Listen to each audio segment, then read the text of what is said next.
बिहार में इस बार किसे कितनी सीटें मिल रही हैं, किसका वोट शेयर घटने वाला है और किसका वोट शेयर बढ़ रहा है। बिहार विधानसभा चुनाव पर आया सबसे ताजा सर्वे किसकी सरकार बना रहा है। आइए इस वीडियो में ग्राफिक्स के जरिए पूरा गुणागणित आपको समझाते हैं। नमस्ते, मेरा नाम नरेश कोश्यारी है और आप ये वीडियो india.com पर देख रहे हैं।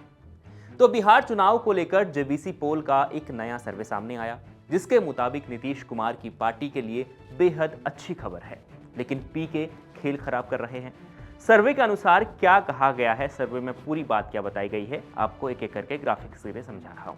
तो सर्वे के मुताबिक जेडीयू को 53 सीटें इस चुनाव में मिल सकती हैं, यानी नीतीश कुमार की पार्टी को 53 सीटें मिल सकती हैं।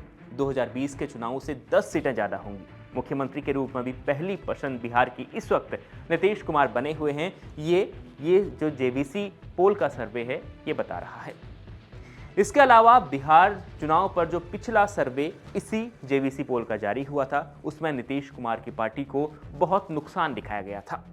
पिछले सर्वे के मुताबिक जेडीयू को सिर्फ 29 सीटें इस चुनाव में मिल रही थी। इस विधानसभा चुनाव में केवल 29 सीटें मिल रही थी, लेकिन नीतीश कुमार सरकार ने जो पिछले दिनों किया है, बहुत सारी घोषणाएं की हैं, उसके बाद जो आरजेडी के बीच में और कांग्रेस के बीच में जिस तरीके से अनबन हुई है, उसके बाद से नीतीश कुमार की पार्टी को बढ़त मिल रही है, इस प्रकार की खबर है।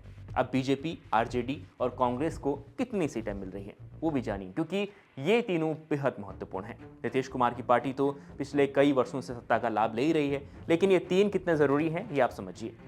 तो बीजेपी को 71 सीटें मिलने का अनुमान लगाया गया है और इसके अलावा आरजेडी को 74 सीटें मिल सकती हैं, ऐसा अनुमान है। यानी आरजेडी वहां पर सबसे ज्यादा सीटें लेकर आ सकती है। 74 सीट्स आरजेडी के खाते में जा सकते हैं, इस प्रकार का अनुमान है। हालांकि पिछली बार भी आरजेडी ने चौंका दिया था, उनकी जो सीटें थी वो बहुत अच्छी थी।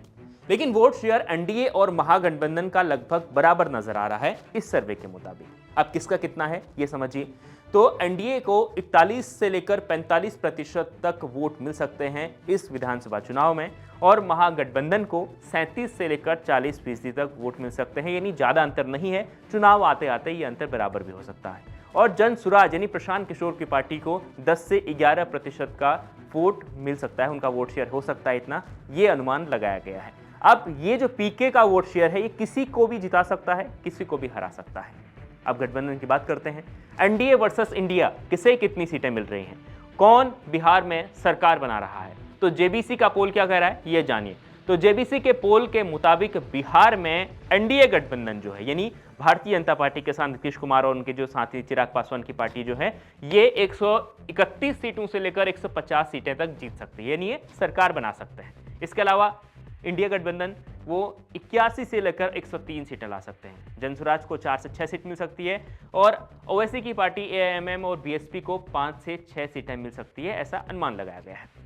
अब बिहार चुनाव की तारीखें, इस पर बात करते हैं। कब हो सकते हैं चुनाव, ये बहुत जरूरी है, सबसे यही पूछ रहे हैं। तो आने वाले 7 से 8 दिनों के भीतर चुनाव आयोग तारीखों का ऐलान कर सकता है, सूत्रों के हवाले से ऐसी खबर है। त्योहारों को देखते हुए, क्योंकि दिवाली है, छठ पूजा है, उसको देखते हुए नवंबर में ही मतदान होंगे, ये इस प्रकार का मामला बताया जा रहा है। कुल मिलाकर 20 नवंबर तक बिहार में चुनाव समाप्त हो जाएंगे, क्योंकि 22 नवंबर तक सरकार भी बनानी है।